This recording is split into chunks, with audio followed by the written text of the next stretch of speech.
Fitch's Fixed Interest podcast delivers the analyst insights and updates you need to stay ahead in a rapidly evolving market. Hello and welcome to the latest edition of our Fixed Interest podcast. I'm Cynthia Chang, Global Head of Banks, and I'm joined today by Christian Scarafia, our Head of Northern European Banks.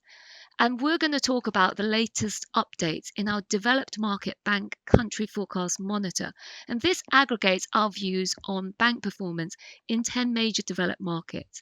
And the updates we have reflect recent revisions to Fitch's global economic outlook, and they also take into account the bank's reported first quarter results, which were very strong. So, Christian, our economics team have lowered Fitch's world growth forecast for the year by 0.2 percentage points to 2.4%, primarily in response to the higher oil prices. However, when I look at our DM Bank forecast, they've barely moved on asset quality. And when I look at revenue growth expectations, they're even up in some markets. So where is this resilience coming from? As you say, on asset quality, we expect broadly stable impaired loan ratios in all countries, worsening slightly only in Japan, the UK, and Germany. Similarly, on profitability, our forecasts have also remained relatively stable, with more significant upward revisions in Switzerland, but this is driven by the largest bank in the country, and in Italy, where it is driven by stronger revenue expectations. Now, there are two factors that are positive for bank profitability at this stage. First, the inflationary impact of the oil shock has shifted the outlook for global monetary policy, which means higher for longer interest rates, and that is positive for net interest income. And second, financial markets have remained strong, supporting commission-based businesses for banks. In addition, banks have also become more efficient operators, keeping operating expenses under control, and they've cleaned up their loan books and are more selective in underwriting new business, which is positive for keeping loan impairment charges under control.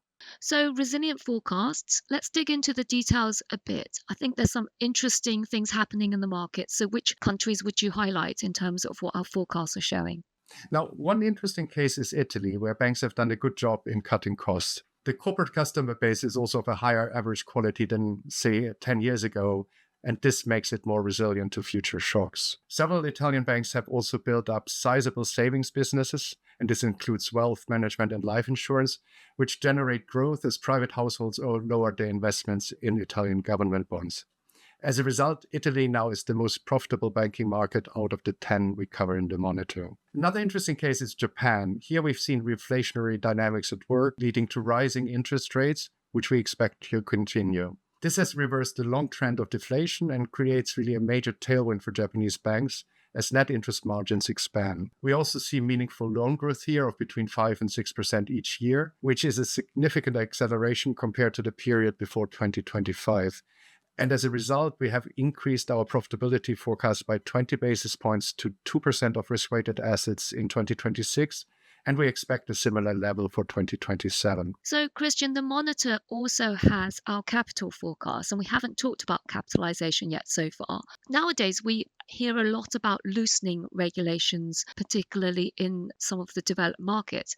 Do we already see this in our forecasts? We see indeed some regulatory easing in several markets, and this is most pronounced in the US, mainly based on the Basel III endgame proposals that we've seen there, and in the UK, while other markets such as Japan are steady.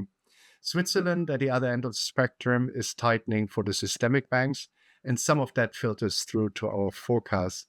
So we have, for instance, lowered our CET1 ratio forecast for the US banks by 40 basis points in 2026 and by 20 basis points in 2027, taking the US to the lower end of the peer group. We also expect CET1 ratios for British banks to decline somewhat in 26 and 27, getting closer to 14%. Now, at the other end of the spectrum, we have increased our CET1 ratio forecasts for Switzerland by 40 basis points in 2026 and 30 basis points in 2027, as we have several banking groups with low capital distributions included in the Swiss aggregate. For Japan, we've lowered our CET1 ratio forecast by 60 basis points this year and 70 basis points in 2027, but this is driven by loan growth and the phase-in of the Basel III output floor.